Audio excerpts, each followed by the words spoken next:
So in this class, we're practicing meditation.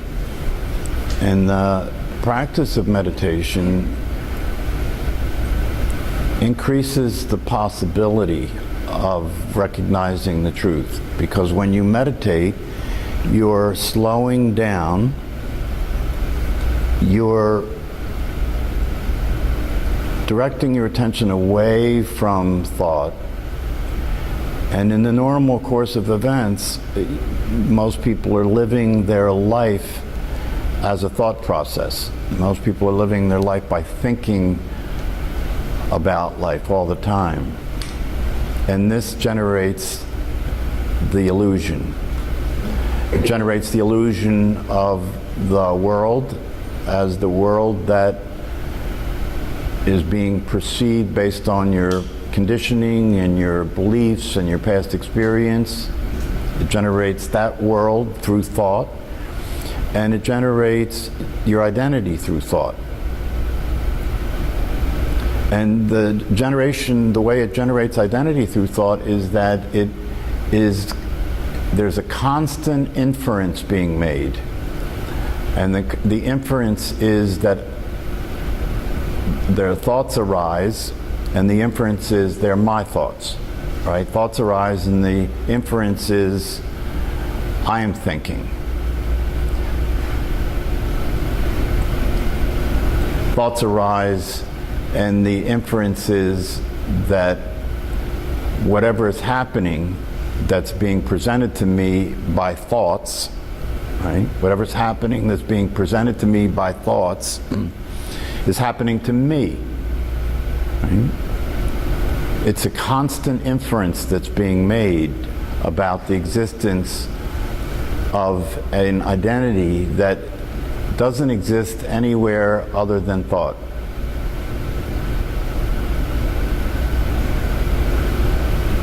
My body, my thoughts, my life, my family, my possessions. So everything gets presented in thought as it relates to this constantly inferred idea of me and mine. And it is the source of suffering. Right? Because if life is happening to you, then you're at the effect of life. And everything that you relate to as being yours produces suffering.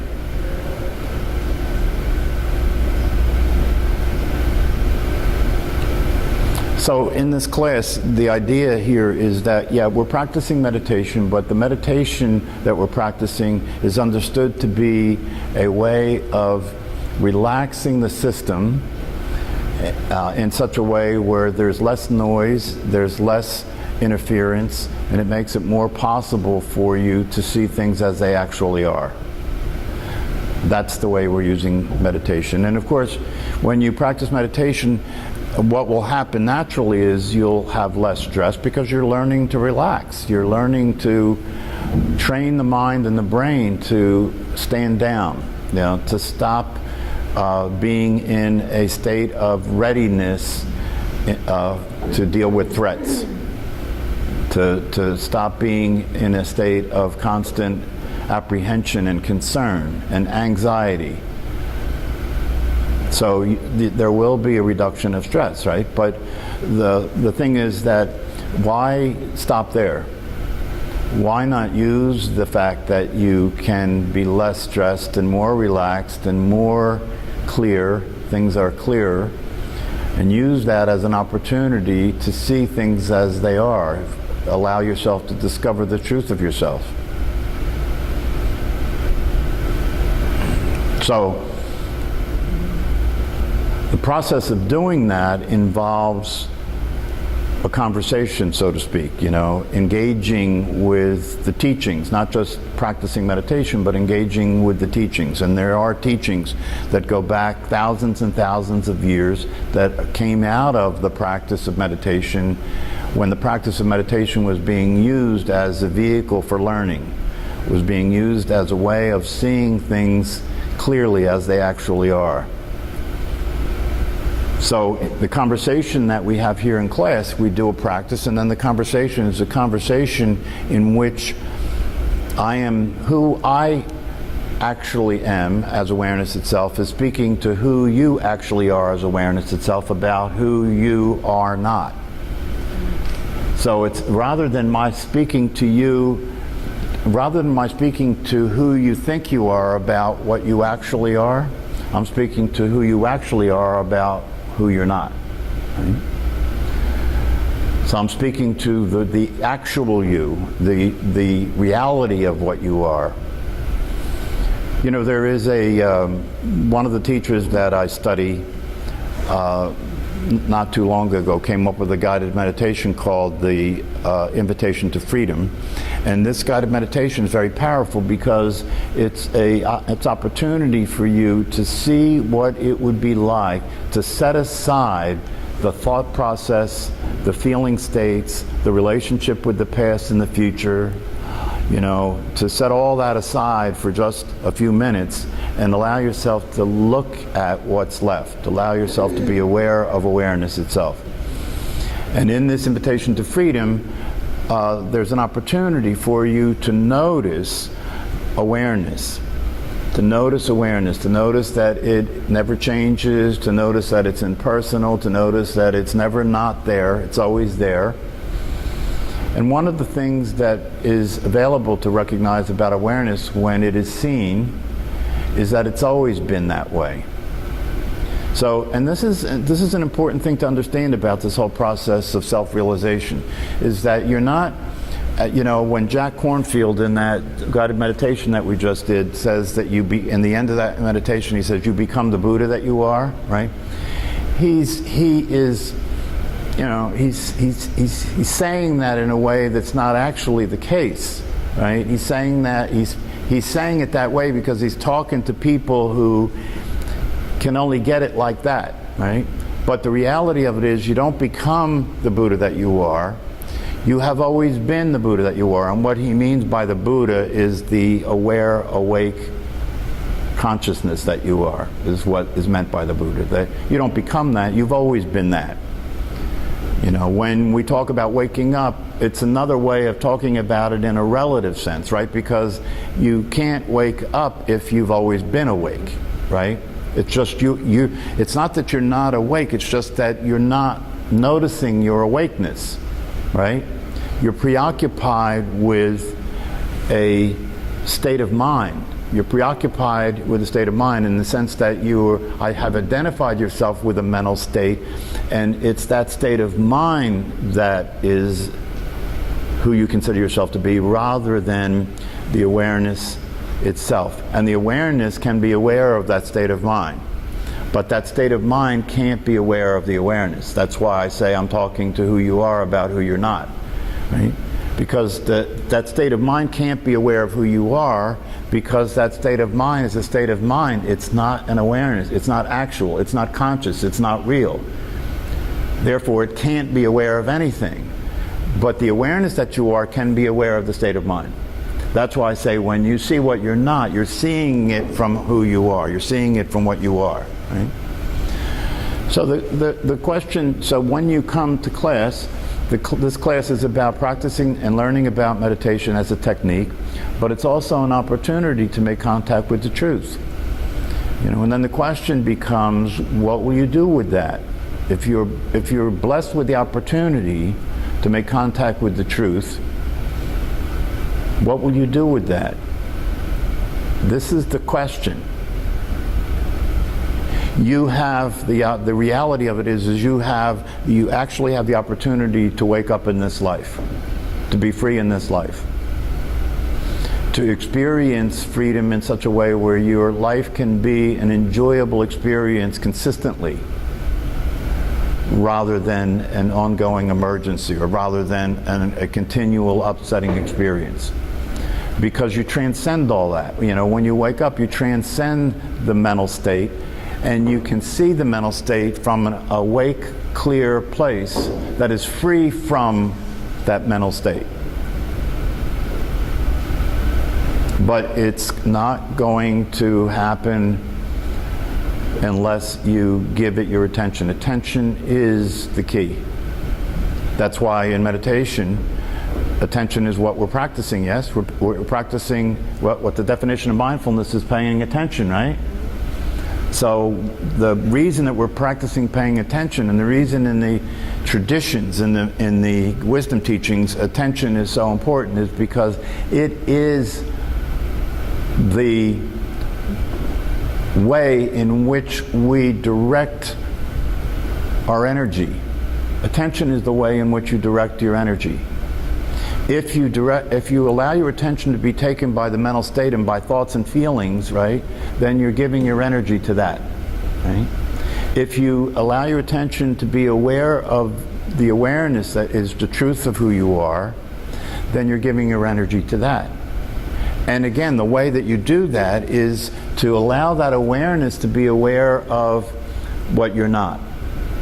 So there's two, recently the way I've been seeing this is that there are two parts to this process.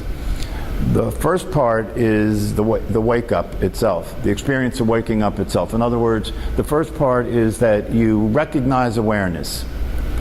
The first part is that you recognize awareness, and you recognize that the awareness is what you are. That's the first part. And you really, if you recognize awareness, and you recognize awareness as what you are, the second part will happen naturally, right? Because if you recognize awareness, and you recognize awareness as what you are, then you understand what's at stake. Do you follow what I'm saying? You understand what's at stake. You understand that unless you allow yourself to stabilize the being awake state, to being aware, to being what you are, unless you stabilize that, unless you realize that your life will be an ongoing series of unfulfilled expectations and upsets and stress and struggle until you peter out. See, when you see this clearly, there's no question about what the value is here. There's no question about what's important. Because if you see this clearly, if you really confirm the truth that you are this awareness, and that when you're in a mental state, you're not being that, you're being this limited version of yourself that is going to suffer because of the limitations, right? If you really see this clearly, then it is a natural progression for you to go from there to a commitment to this realization that is more important than anything else in your life. Why? Because your life's at stake, is it not? You're not alive, you're not living your life if you're living in a state of mind. You're not alive, you're not living your life if you're living in a state of mind. In fact, the state of mind is living your life. The thoughts that occur in your mind are determining your experience, you see. So the state of mind is living your life. It's determining how you behave. It's determining how you see things, right? And it is unfulfilling, and it's not satisfying, and it's disturbing. This is the reason that people feel that something's missing, right? This is the reason that people search, become a seeker. Is because there's something missing. I may not even know what it is. I'm not clear what it is, but I know that there must be more than this, right? There must be more than this, right? The good news is that that's true, and the interesting thing about it is the reason that there's this experience that there must be more than this is because who you actually are is there, aware of who you're being as a limited expression of itself. Do you follow that? Who you actually are is there, aware of who you're being as a limited expression of itself. That causes the limited expression of yourself to experience discontent and experience that something's missing, because it is. And the recognition and the realization of who you are allows you to be free from that limited view and allows you to relax and experience yourself and your life in a way that is free from suffering. And so this step one is very important in terms of using something like the Invitation to Freedom. And if you don't have that, you know, when you're on the mailing list, I'll send it again, right? So you can listen to it, because it's an opportunity for you to make direct, immediate contact with the truth of yourself in such a way that you can confirm that it is the truth. And having made that contact, you then become motivated to start to live with a consistent awareness of that truth. One of the things that the teacher that does the Invitation to Freedom says after he does that with people is, okay, now that you've seen that, you've got to marinate in it. You've got to stay aware of it. You've got to give it your attention consistently. Otherwise, you're just going to fall back into a state of mind again. And from there, you'll doubt whether it was ever real in the first place.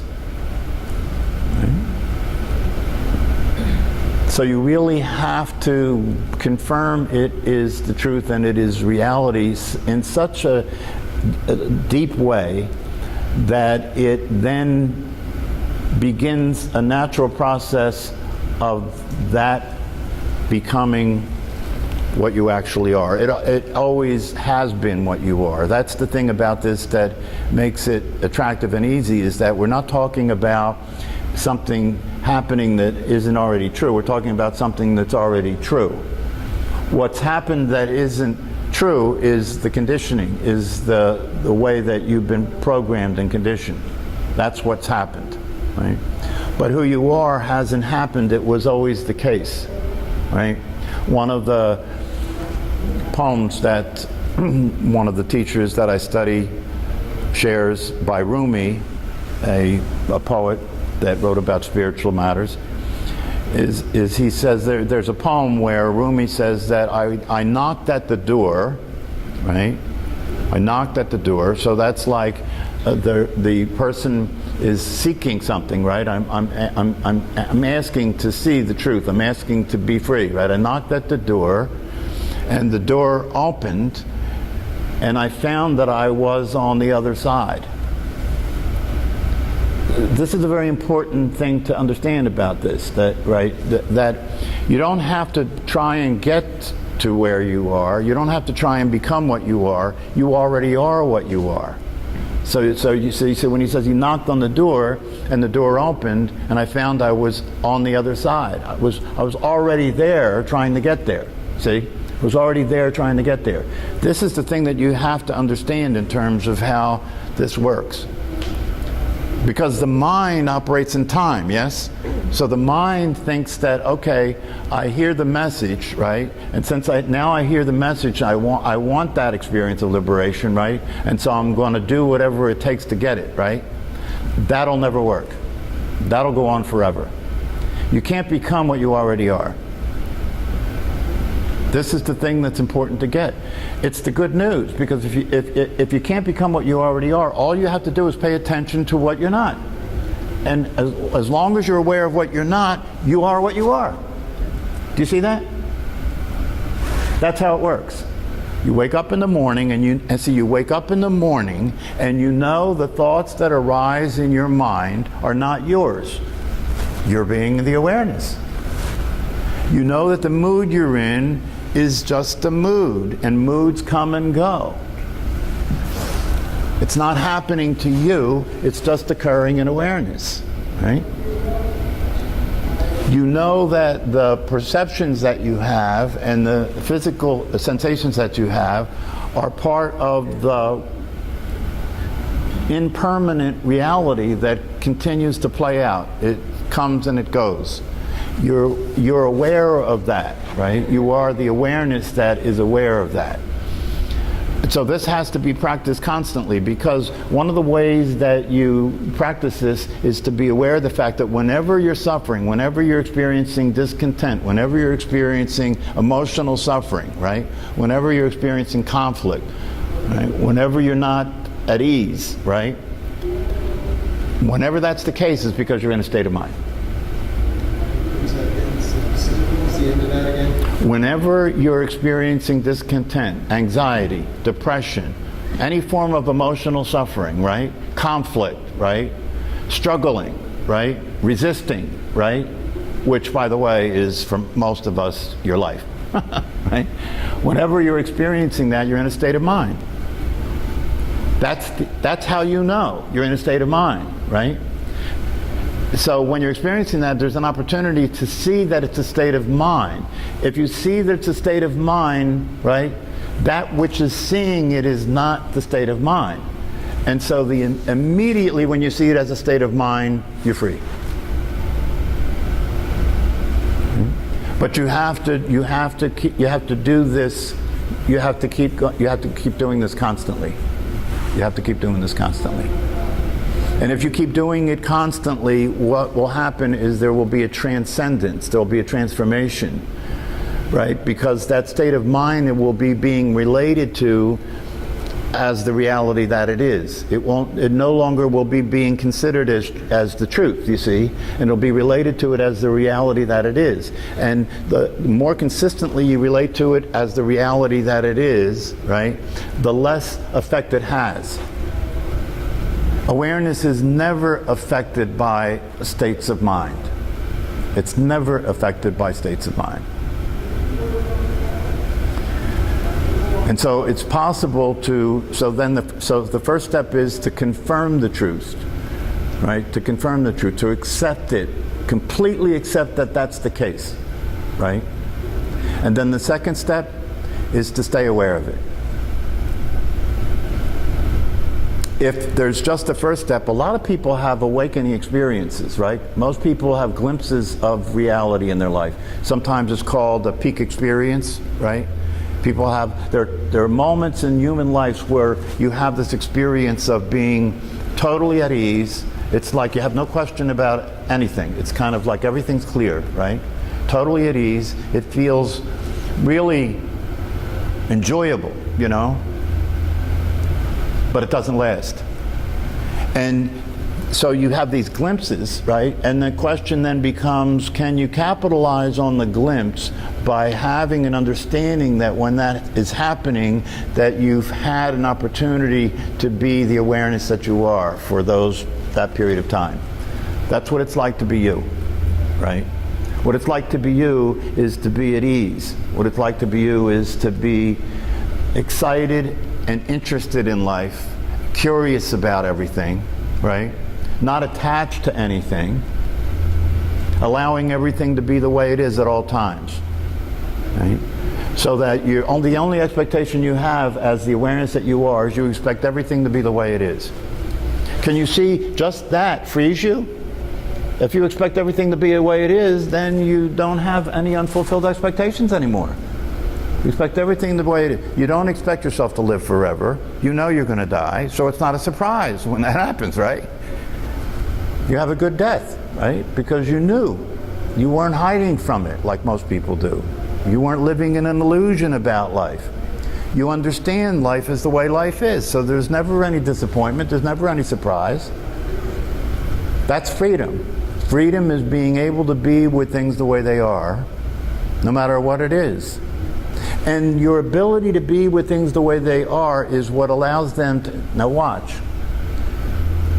You know, one of the states of mind that we find ourselves in a lot of the time is that the way it is not okay. I don't like it, I don't want it, I want it to change, it needs to change, it's uncomfortable, right? This is pretty common, right?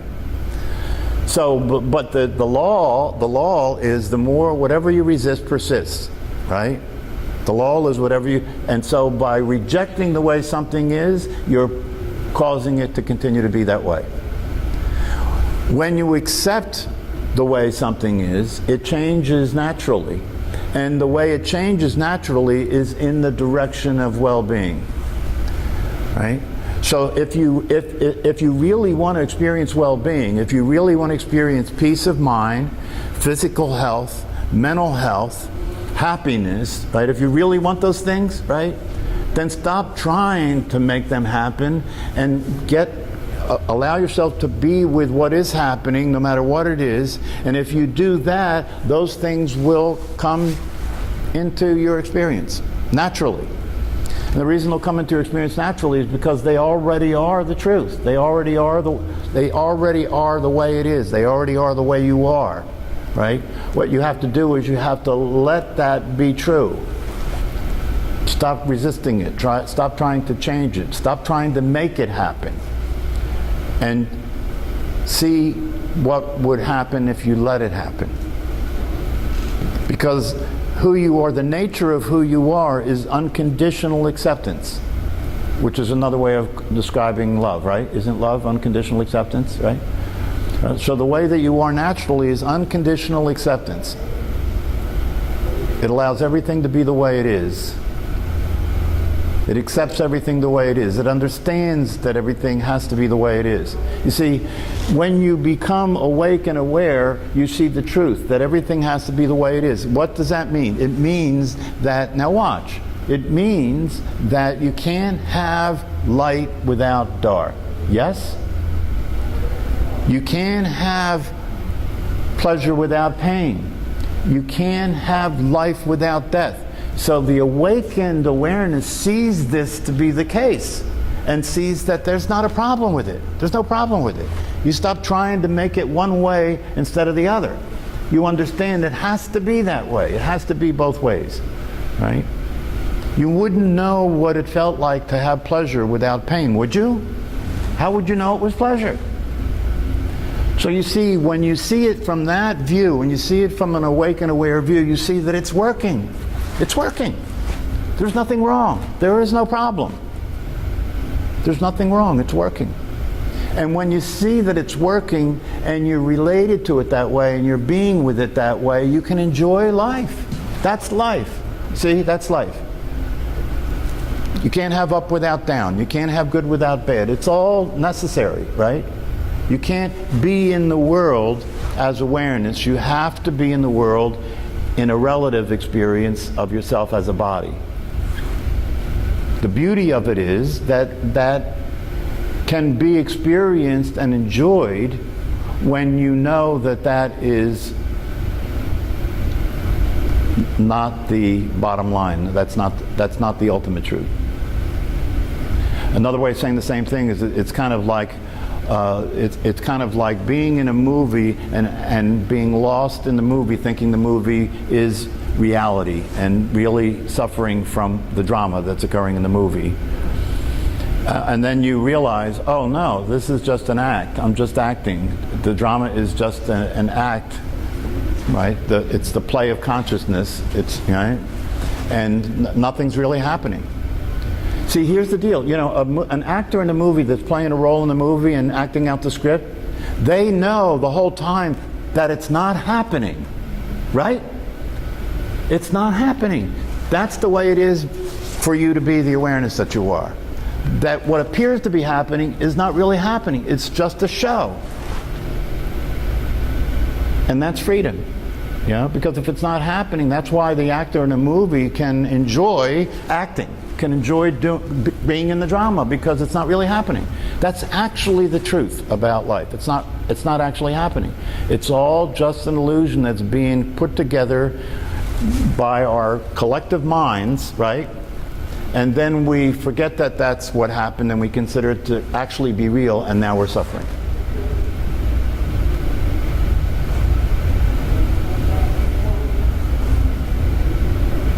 So, any questions before we... Just one. Did you get all of this? Has that been running? Great. It would be nice. It would be nice to have send that link out of the most recent release of the Invitation to Freedom. Well, I will send that again to the... If you're not on the mailing list, see me after class, and I can put you on the mailing list, and I will send that again. And I highly recommend that you listen to that and take it very, very seriously. This new was the video, right? This one was just released. Well, the one that happened the other day, you're right, but there's one that I have that is a download that's the actual audio that he recorded, you know, that you can get from the website. So there's a YouTube video, I don't know if it's the newest one. Yes, I've seen the YouTube video. He has an audio as well, but I thought there was a brand new thing. He just gave in Holland. Yeah. There was a If you thought that was better or more comprehensive. There was a meeting in Holland yesterday that Muji, who was the teacher we're talking about, did a presentation to a group of people, and he did the Invitation to Freedom, and he elaborated a little differently in the way he did that, and I highly recommend that. I'll send you the link to that meeting, right? Great. But the thing is this, it doesn't, and this is very important, you may look at Muji doing this spiritual teacher by the name of Muji doing this Invitation to Freedom guided meditation. You may look at many other teachers, teaching and saying various things about the one truth that is the truth. But it's very important to understand and not let yourself get caught up in who the person is that's talking, right? Because Muji will tell you, he's a very authentic teacher. He'll tell you, don't get involved with me. Don't worry about whether me. I'm not interested in having a relationship with you, right? Get involved with the truth. Right? Krishnamurti, who was a very famous teacher, said the truth is a pathless land. Right? So when you look at these teachers, when you listen to these spiritual teachers, right, don't be interested in them, who they are, or what they're saying in particular. Keep listening for the truth. That's the only thing that matters, right? Keep listening for the truth and keep looking to see that for yourself in your own experience. That's the teacher. That's the true teacher, right? The true teacher is who you are, and these people that teach these things, if they're authentic and if they're teaching the truth, right, they're speaking as the awareness that you are. You see, they're speaking from the awareness that you are. So it has nothing to do with their personality and how people behave. In the case of Muji, for example, that people take many of the people that follow his teachings take on this idea of being devotional, right? So that they become devoted to him as a guru and so forth. That's totally unnecessary. And he says that, he says, don't kiss my feet, don't touch my feet, right? He says that, right? And he makes it clear to people that, if you want to look at me that way and you want to have gratitude and that, but understand that who you're grateful to here is who you are, right? And when a teacher says that, that's an authentic teacher, right? They're not interested in your money, they're not interested in your adoration, they're interested in the truth. That's the only thing they're interested in, right? And so that's what you should be interested in, only the truth. Nothing but the truth and nothing but the truth, right? And so when you look at these teachers, it's important to look at these various teachers and listen to what they're saying, right? But not so you can figure out who the best one is or which guru should be your guru and all that jazz, right? Just keep listening for the truth. If you keep listening for the truth, you'll start to hear the truth being said by a lot of different people a lot of different ways, right? But you don't need any of them. You don't need any of them. The only thing you need is to be aware of yourself, the truth of yourself. That's the teacher. The truth of yourself is the only teacher you need.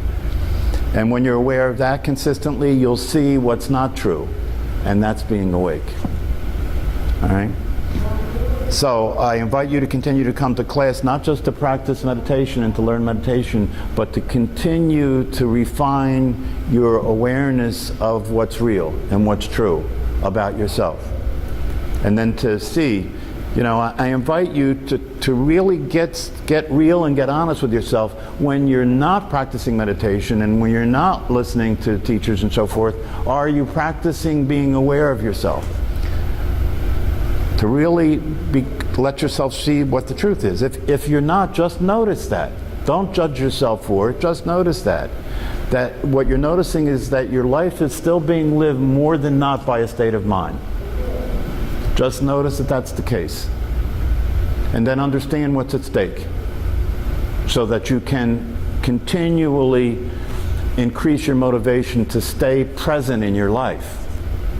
And that's what it will take to get free. The time will come if you do that when the tide will change. The time will come if you do that when you will have a consistent experience of the truth. Okay, so the next class will be Tuesday at 5:30 in this room. I invite you to come to this class on a regular basis. I'll send those things out on the mailing list.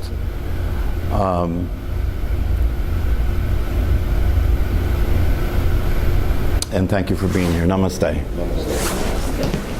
Thank you.